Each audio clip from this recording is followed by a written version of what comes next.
Hello students, कैसे हैं आप लोग। उम्मीद करता हूं आप लोग स्वस्थ होंगे, सुरक्षित होंगे। पिछले वीडियो के माध्यम से हमने कैलकुलस का first topic limit and continuity को डिस्कस कर दिया। अब यहां से कैलकुलस को मुख्यतः दो भागों में बांट दिया जाता है, ठीक है। पहला डिफरेंशियल कैलकुलस और दूसरा इंटीग्रल कैलकुलस। डिफरेंशियल कैलकुलस में हम किसी function y equal to F X के डिफरेंशियल कोफिशिएंट या उसके डेरिवेटिव का पता लगाते हैं, ठीक है। फलन के अवकल गुणांक को ज्ञात करते हैं या उसके अवकलज को ज्ञात करते हैं, ठीक है। अभी हम फिलहाल इस टॉपिक के जस्ट बाद डिफरेंशिएशन का ही काम करने जा रहे हैं। इस टॉपिक को 11th में इंट्रोड्यूस किया गया था, ठीक है। How to find the differential coefficient of some standard function. हम उसके लिस्ट को भी बताए हुए थे, उसके फंडामेंटल रूल को भी हमने किया हुआ था।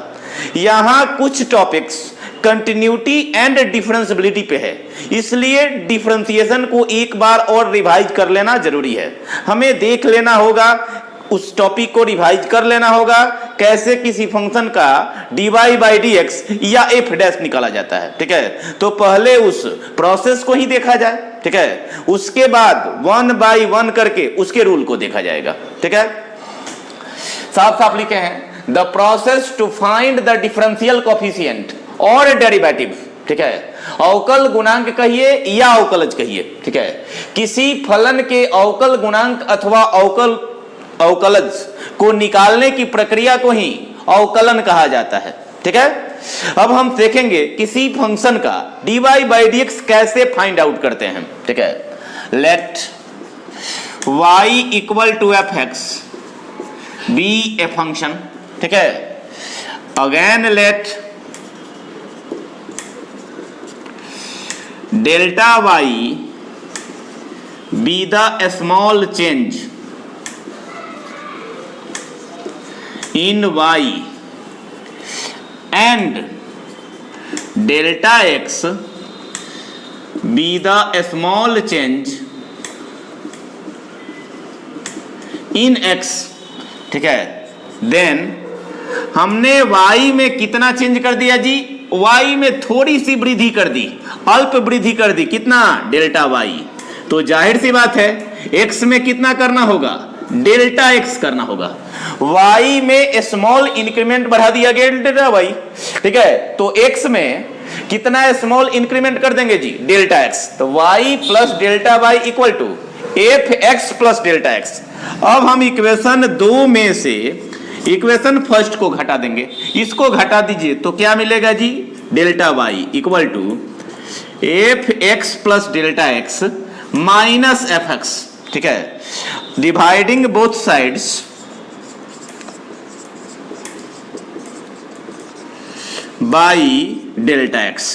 तो ये हो गया delta y by delta x, इधर हो गया f x plus delta x minus F x by delta x। हमने रेशियो निकाल दिया, del y by del x equal to इतना। अब क्या काम कर दें जी, taking limit both sides when delta x tends to 0, तो इधर हो जाएगा delta y by delta x limit delta x tends to 0 equal to limit delta x tends to 0 F x plus delta x minus F x by del x। और हमें पता है, ठीक है, when delta x tends to 0 the ratio delta y by delta x becomes the differential coefficient of y as dy by dx, that is, इसको हम क्या लिख दें जी, dy by dx equal to limit delta x tends to 0 F x plus delta x minus X by del X. हमने क्या देखा, ठीक है, कि वृद्धि कैसा है जी, अति अल्प है, बहुत ही कम है, आर्बिट्ररी स्मॉल है। तो यह रेशियो किस में कन्वर्ट हो जाता है, dy बाई dx यानी डेरिवेटिव में कन्वर्ट हो जाता है, ठीक है। डिफरेंशियल कोफिशिएंट डिफाइन हो जाता है, कह सकते हैं when delta x tends to 0 delta y by delta x becomes dy by dx. That is limit delta x tends to 0 del y by del x equal to dy by dx. ठीक है कि परिवर्तन अति अल्प हो तो यह अनुपात फलन के अवकल गुणांक अथवा अवकलज के रूप में परिवर्तित हो जाता है। ठीक है, when delta x tends to 0 the ratio del y by del x reduces to dy by dx which is called differential coefficient of y with respect to x। ठीक है, या first order derivative of y। ठीक है, इसी dy by dx को हम क्या पढ़ते हैं जी, x के सापेक्ष y का अवकल गुणांक dc of y with respect to x। dc का ही दूसरा नाम क्या है, डेरिवेटिव। तो यह किसका डेरिवेटिव है जी, derivative of the function y equal to fx। तो dy बाई dx को हम f डैश x से भी लिखा करते हैं। तो हम dy बाई dx कहें तब या f डैश x कहें तब तो हम समझ जाएंगे किसकी बात हो रही है जी, डिफरेंशियल कोफिशिएंट की या डेरिवेटिव की। ठीक है, क्लियर। अब यहां देखिए जी, हमने फॉर्मूला तैयार कर दिया, if y equal to fx then dy by dx और f dash equal to limit delta x tends to 0 fx plus delta x minus fx by del x। हमने किसी फंक्शन के अवकल गुणांक के लिए, उसके अवकलज के लिए हमने एक्सप्रेशन तैयार कर दिया, व्यंजक तैयार कर दिया, फॉर्मूला तैयार कर दिया। इसी फॉर्मूला के हेल्प से किसी भी फंक्शन का डिफरेंशियल कोफिशिएंट फाइंड आउट किया जाएगा। और हम लोग 11th में सभी स्टैंडर्ड फंक्शन के डिफरेंशियल कोफिशिएंट को लिस्टेड करके हम याद कर चुके हैं, उस पे क्वेश्चन का भी हम लोग प्रैक्टिस किए हुए हैं। ठीक है, एक बार उसी चीज का फिर से रिवीजन हो रहा है। ठीक है, कि हम डिफरेंशियल कोफिशिएंट को dy बाई dx से भी लिखते हैं, f डैश x से भी लिखते हैं। ठीक है, और dy by dx equal to limit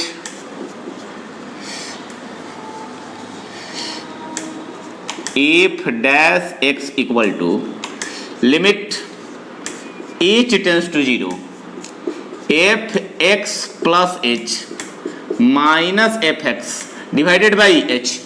क्या काम किया गया जी, डेल्टा x के बदले में h लिख दिया गया, h पुट कर दिया गया। ठीक है, थोड़ा देखने में सिंपल हो जाएगा।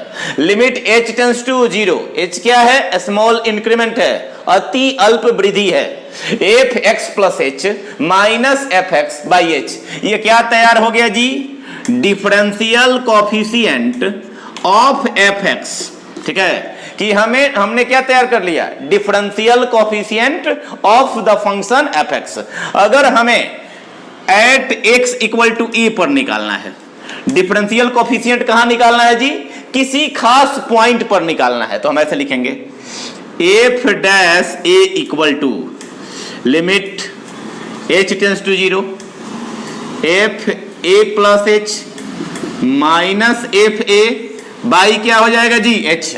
अगर हमें पॉइंट ए पर निकालना है, डिफरेंशियल कोफिशिएंट कहां निकालना है, ए पर, ये हमारा x पर हो गया, differential coefficient of the function fx at x अब कहां निकालना है, ए पर निकालना है। तो फॉर्मूला बन गया limit h tends to 0 F A plus h minus F A by h। अब आपको बोल रहे हैं एट x इक्वल टू 2 पर लिखा जाए, कि x इक्वल टू 2 पर डिफरेंशियल कोफिशिएंट बताया जाए, तो क्या फॉर्मूला हो जाएगा, f dash 2 equal to limit h tends to 0 f 2 plus h minus 2 divided by h। आई बात समझ में। ठीक है, जहां जहां x है वहां हमने क्या पुट कर दिया, 2 पुट कर दिया। तो ये डिफरेंशियल कोफिशिएंट किसके लिए हो गया, 2 के लिए हो गया। ठीक है, तो किसी भी पॉइंट पर हम डिफरेंशियल कोफिशिएंट यानी फलन का अवकल गुणांक निकाल सकते हैं इस फॉर्मूला की मदद से। ठीक है, इसको हम एक और तरह से लिख सकते हैं, एक इस अनदर फॉर्म में हम लिख दिए। डिफरेंशियल कोएफिशिएंट के लिए फॉर्मूला आपको डिराइव कर दिया गया, डिस्कस कर दिया गया। यहां देखिए इसमें लिमिट कहां टेंड कर रहा है, 0 पर। अब हम रिड्यूस करेंगे लिमिट को रिड्यूस करना लिमिट में आपको सिखाया गया है। h टेंड्स टू 0 है, यहां फंक्शन में क्या लिखा गया है, a प्लस h। तो a प्लस h को कितना मान लिया गया जी, x मान लिया गया, ठीक है। When h का वैल्यू अगर हम 0 रखते हैं तो x का वैल्यू कितना होगा, a होगा। अगर हम h के जगह पर 0 पुट कर दें, आपको पता है h is a arbitrary small quantity, अपने स्वेच्छा से ली गई अति अल्प राशि है। तो अगर h का वैल्यू हम 0 रखते हैं तो x के सेहत में कोई असर पड़ेगा, नहीं पड़ेगा, ठीक है। x रिमेन अनचेंज्ड, ठीक है। h अगर 0 पर टेंड करेगा तो x कहां पर टेंड करेगा, a पर टेंड करेगा। x tends to a when h tends to 0, our limit has been reduced। f dash a equal to h tends to 0 को कितना से रिप्लेस कर दें, x टेंड्स टू a से। जहां जहां x है वहां क्या पुट कर दें, a प्लस h। तो हो जाएगा a प्लस h के जगह पर कितना रख दो जी, x, f a, ठीक है। और यहां h का वैल्यू बताना है, किसका बताना है, h का। तो यहां से जरा h का वैल्यू भी बोल ही दीजिए, तो x माइनस a, तो क्या हो जाएगा, x माइनस a। तो डिफरेंशियल कोएफिशिएंट के लिए इस फॉर्मूला का भी यूज किया जा सकता है, ये इसका सेकंड फॉर्म हुआ। इसमें क्या देख रहे हैं, लिमिट h टेंड्स टू 0 है, f a plus h minus f a by h। इसको हम ऐसे भी लिख सकते हैं, अगर किसी बिंदु a पर हमें अवकल गुणांक निकालना है, ठीक है, डिफरेंशियल कोएफिशिएंट निकालना है, तो f dash a equal to limit x tends to a, x कहां टेंड कराएंगे, a पर, f x minus f a divided by x minus a। नीचे x तथा a का अंतर, ऊपर x तथा a पर फलन के मानों का अंतर, आसानी से याद रहेगा। तो किसी पॉइंट पर अगर हमें डिफरेंशियल कोएफिशिएंट फाइंड आउट करना है तो हम इस दोनों फॉर्मूला में से किसी का यूज कर सकते हैं, क्लियर। अब देखेंगे कि इसमें x टेंड्स टू a है, यानी कि डेरिवेटिव के लिए जो हमने फॉर्मूला तैयार किया उसमें लिमिट इन्वॉल्व है। लिमिट इन्वॉल्व है तो यहां दो टेंडेंसियां होंगी, कहीं भी हम x टेंड्स टू a लिखें तो इसमें राइट हैंड लिमिट भी है और लेफ्ट हैंड लिमिट में है। चूंकि लिमिट के लिए दो टेंडेंसी होती है तो तय है कि डेरिवेटिव के लिए भी दो टेंडेंसी होगा, एक माइनस इन्फिनिटी से होते हुए a के लिए और दूसरा प्लस इन्फिनिटी से होते हुए a के लिए, ठीक है। एक होगा according to x less than a, दूसरा होगा according to x greater than a। तो अगर x लेस देन a से जो डेरिवेटिव मिलेगा उसे हम लेफ्ट हैंड डेरिवेटिव बोलेंगे, x ग्रेटर देन a से जो डेरिवेटिव मिलेगा उसे हम राइट हैंड डेरिवेटिव बोलेंगे। तो कह सकते हैं लिमिट की भांति ही डेरिवेटिव के भी दो पहलू होते हैं, ठीक है, दो टेंडेंसीज होती है, एक लेफ्ट हैंड डेरिवेटिव और दूसरा right hand derivative. Less than से प्राप्त फलन के मान को लेफ्ट हैंड लिमिट कहते थे, वहीं यहां पे लेफ्ट हैंड डेरिवेटिव में पुट हो जाएगा।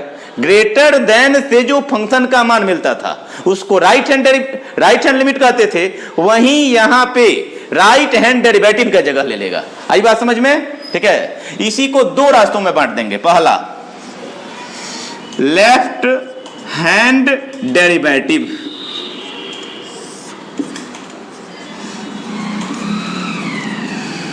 बाम हस्त अवकलज, ठीक है। एफ डैश ए माइनस 0 लिख देंगे, क्या लिखेंगे जी, वहां एफ ए माइनस समथिंग लिखते थे, तो यहां चूंकि यह क्या है, डिफरेंशियल कोएफिशिएंट है, डेरिवेटिव है, तो एफ डैश यूज करते हैं। एफ डैश ए माइनस 0, इसका मतलब हम लेफ्ट हैंड डेरिवेटिव निकालने जा रहे हैं। तो limit H tends to 0 minus 0, F A plus H minus F A by H हो जाएगा, ठीक है। कंडीशन कौन सा काम करेगा, x लेस देन ए, ये ज्यादा इंपॉर्टेंट है। फिर हम निकालेंगे आर एच डेरिवेटिव,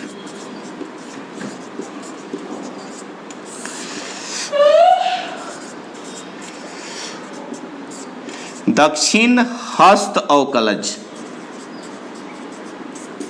ठीक है। तो एफ डैश ए प्लस 0, तो limit h tends to 0 plus 0, F A plus H minus F A divided by H. हमने ये किसके लिए सिंबल लिखा? राइट हैंड डेरिवेटिव के लिए। तो लिमिट h 0 के बाद क्या कर देंगे? प्लस कर देंगे। ये सेम एक्सप्रेशन रहेगा दोनों में, यहां बदलेगा। इसका कंडीशन क्या होगा जी? x greater than a। तो x ग्रेटर देन a से राइट हैंड डेरिवेटिव मिलता है, x लेस देन a से लेफ्ट हैंड डेरिवेटिव मिलता है। क्लियर? कंटिन्यूटी में हम लोग किसी point x equal to a पर फंक्शन के कंटिन्यूटी को चेक किया था कि left hand limit, right hand limit तथा उस बिंदु पर फलन का मान तीनों अगर समान हो जाता था तो x इक्वल टू a पर फलन को संतत अथवा कंटिन्यूअस कहा जाता था। अब हम यहां पढ़ने जा रहे हैं, ठीक है, differentiable at x equal to a। किसी पॉइंट पे हमें डिफरेंशिएबिलिटी यानी फलन की अवकलनीयता की जांच करनी है कि x इक्वल टू a पर किसी खास पॉइंट पर कोई फंक्शन डिफरेंशिएबल है कि नहीं है, हमें यही चेक करना है। तो उसके लिए डिफिनीशन है, A function f(x) is said to be differentiable at x equal to a if the left hand derivative is equal to the right hand derivative। यदि x बराबर a पर LH डेरिवेटिव तथा RH डेरिवेटिव दोनों के मान समान हो जाएं तो x बराबर a पर फलन को अवकलनीय कहा जाता है। A function f(x) is said to be differentiable if left hand derivative and right hand derivative be equal to each other। अगर x बराबर a पर लेफ्ट हैंड डेरिवेटिव तथा राइट हैंड डेरिवेटिव दोनों के मान समान हो जाएं तो x बराबर a पर किसी फलन को डिफरेंशिएबल या अवकलनीय कहा जाता है। तो जब भी हमें डिफरेंशिएबल जांचना हो तो लेफ्ट हैंड डेरिवेटिव भी निकालेंगे, राइट हैंड डेरिवेटिव भी निकालेंगे।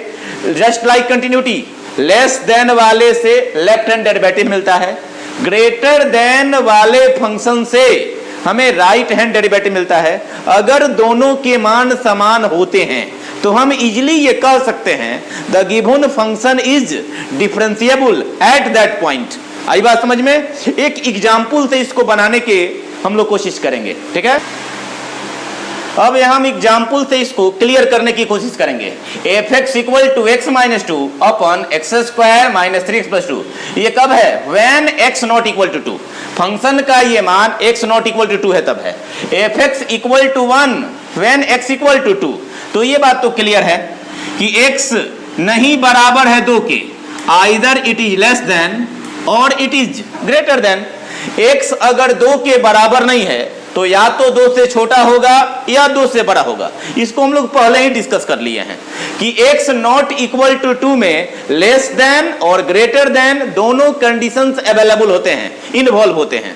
यानी कि लेफ्ट हैंड डेरिवेटिव में भी और राइट हैंड डेरिवेटिव में भी दोनों में f(x) का मान कितना पुट होगा जी? इतना पुट होगा। ये तो क्लियर हो गया, ठीक है। अब हमको निकालना क्या है? Find the differential coefficient at point 2। हमें x इक्वल टू 2 पर फलन का अवकल गुणांक यानी डिफरेंशियल कोएफिशिएंट निकालना है, ठीक है। तो निकाला जाए, पहले लेफ्ट हैंड डेरिवेटिव ही निकाल दिया जाए, ठीक है। LH डेरिवेटिव, LH डेरिवेटिव का कंडीशन क्या होगा जी? x less than 2, f dash 2 minus 0, limit h tends to 0, f2 plus h, f2 by h। यही ना हम लोग पढ़े हुए हैं जी, ठीक है, कि limit h tends to 0, f2 plus h minus f2 divided by h। इसके हेल्प से हम लोग 2 का लेफ्ट हैंड डेरिवेटिव तैयार करेंगे। यहां थोड़ा सा काम करेंगे, फंक्शन हमारा यही ना है, ये फंक्शन अपने रेशनल फॉर्म में है, ठीक है। तो हम इसे चाहें तो थोड़ा सा और सिंप्लीफाई कर सकते हैं, रिफाइन कर सकते हैं। ऊपर लिखा गया x माइनस 2, नीचे का हम फैक्टर करके 2 से 3 ला सकते हैं। तो इस क्वाड्रेटिक का जरा फैक्टर करके बोल दीजिए तो कितना होगा? x माइनस 2 होगा x माइनस 1 होगा, रफ में करके यहां पे पुट कर लेंगे। इस क्वाड्रेटिक को, इस द्विघात को हमने तोड़ा तो फैक्टर करके कितना आया, x माइनस 2 x माइनस 1, ठीक है। इससे ये कैंसिल हो गया, तो फंक्शन पहले से थोड़ा सा सिंप्लीफाई हो गया, ठीक है, कि fx equal to 1 by x minus 1, fx equal to 1 by x minus 1। आई बात समझ में? अब आ जाइए, fx कितना के बराबर है जी, 1 बाई एक्स माइनस 1 है, तो जरा यहां बता दीजिए तो कि f2 प्लस h कितना होगा। तो fx कितना है, 1 बाई एक्स माइनस 1 है, fx कितना है, इसको चाहे तो लिख सकते हैं आप 1 बाई एक्स माइनस 1, ठीक है। fx कितना है जी, 1 बाई एक्स माइनस 1, तो fy कितना होगा, 1 बाई y माइनस 1, fz कितना होना चाहिए, 1 बाई z माइनस 1, तो f2 प्लस h कितना होना चाहिए, यानी x के जगह पर कितना पुट कर दें, 2 प्लस h पुट कर दें, कर दिए, माइनस f2 पर वैल्यू यहां अभी जस्ट मिटा दिया है, कितना दिया गया था जी, 1 दिया गया था। f2 पर वैल्यू कितना है, 2 पर फलन का मान ऑलरेडी दिया गया है। अब इसको सॉल्व कर दें, तो f dash 2 minus 0 equal to limit h tends to 0 1 by h plus 1 minus 1 by h हो जाएगा। हम 2 में से 1 घटा देंगे तो कितना हो जाएगा जी, प्लस 1, तो यहां लिख दिए h प्लस 1। इसको सिंप्लीफाई करिए तो 1 minus h minus 1 by h plus 1 into h, हम एलसीएम ले लिए तो ये माइनस है, तो minus h minus 1 divided by h plus 1, इससे ये कैंसिल हो गया। Limit h tends to minus h divided by h plus 1 into h, इससे ये कैंसिल हो गया। जैसे ये दोनों कैंसिल हुआ कि now putting the limit, x के h के जगह पर कितना रख दें, 0, तो ये हो गया माइनस 1 बाई 1, यानी कितना आया जी, तो हमने लेफ्ट हैंड डेरिवेटिव का वैल्यू कितना लाया, माइनस 1। और यहां बता दिए थे कि लेफ्ट हैंड डेरिवेटिव हो या राइट हैंड डेरिवेटिव हो, दोनों के लिए सेम फंक्शन है, सेम कंडीशन है, यानी कि जो वैल्यू लेफ्ट हैंड डेरिवेटिव का होगा वही वैल्यू क्या होगा, राइट हैंड डेरिवेटिव का होगा। तो लिख देंगे सिमिलरली f डैश 2 प्लस 0 भी कितना आएगा, यही देख के उतार दो, that is f dash 2 minus 0 equal to f dash 2 plus 0। तो हम कह सकते हैं कि लेफ्ट हैंड डेरिवेटिव तथा राइट हैंड डेरिवेटिव दोनों का मान समान हो गया। The given function is differentiable at the point x equal to 2। Clearly fx is differentiable at x equal to 2। तो f डैश 2 का फाइनल वैल्यू कितना आया जी, माइनस 1 आया, कि बिंदु 2 पर अवकल गुणांक का मान कितना हुआ, माइनस 1 हुआ। इसका left hand derivative right hand derivative दोनों के मान समान हो गए, दोनों के लिए सेम फंक्शन था, सेम कंडीशन था, तो एक का मान हमने निकाल दिया, दूसरे का मान देख के उतार दिया, दोनों बराबर हो गया, तो हमने आसानी से कह दिया कि दिया गया फलन x बराबर 2 पर अवकलनीय है, अतः 2 पर अवकल गुणांक कितना हुआ जी, माइनस 1। क्लियर। लेसन 10.1 कौन सा लेसन जी, केसी सिन्हा के बुक से 10.1 में ज्यादा क्वेश्चन नहीं है, जो भी क्वेश्चंस हैं उनको इसी तरह से हम निकालते हुए दिखा देंगे। क्लियर।